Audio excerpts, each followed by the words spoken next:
I start today by invoking my comic idol, SCTV's Bobby Bittman, by saying, as a comic, in all seriousness, hi America, Ed from Canada here. You know, it takes a really good friend to tell you have a problem, and historically there have never been better friends in the US and Canada. So from a friend, you've got a problem. Guns. Actually, not guns, but your attitude towards them. Yes, you have the right to bear arms, but why do you?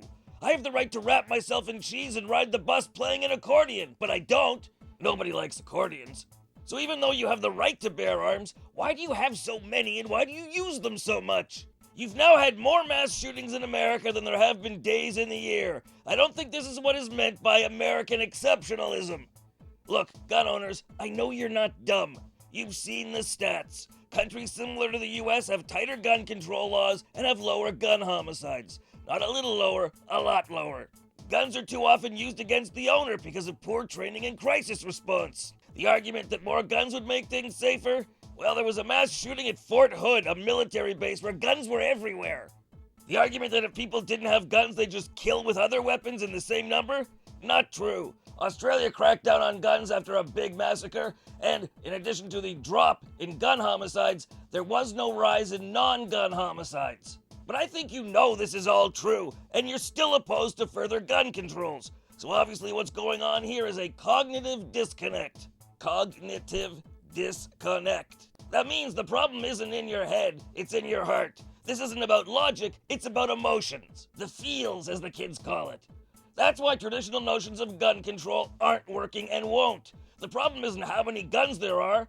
Volume, volume, volume. It's about your relationship to them. Oh, my precious. So gun advocates, here is what I've figured out about your passion for arming Boy Scouts and nuns in the face of obvious evidence that guns are killing a ton of people. To you, America means freedom, and a symbol, the symbol of that freedom is the freedom to own guns. Gun owning makes you feel American. Take away your guns, they're taking away America!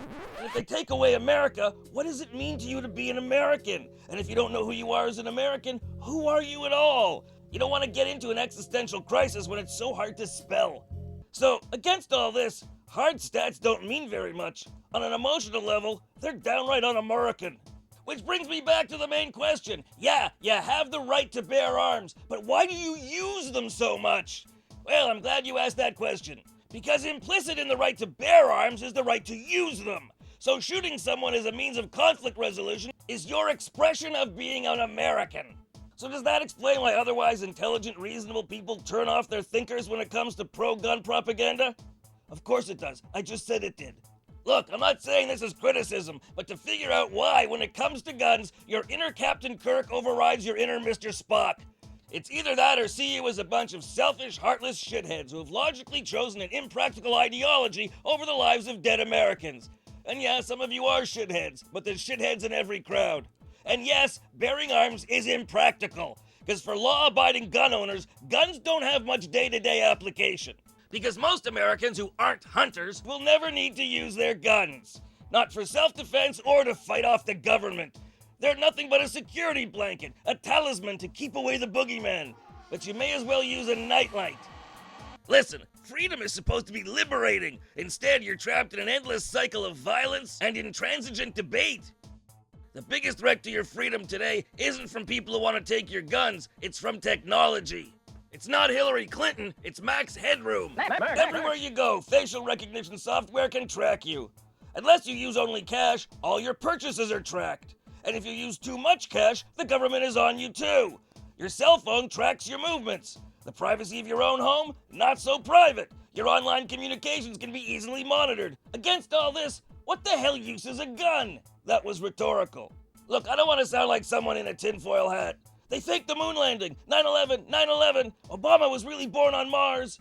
But all you pro-gun advocates are dupes. If you're really concerned about protecting your freedoms, focus less on opposing measures that will save American lives and more on the state taking away your privacy while you, if you agree that a gun is a penis extension, stand there jerking off with Smith & Wesson.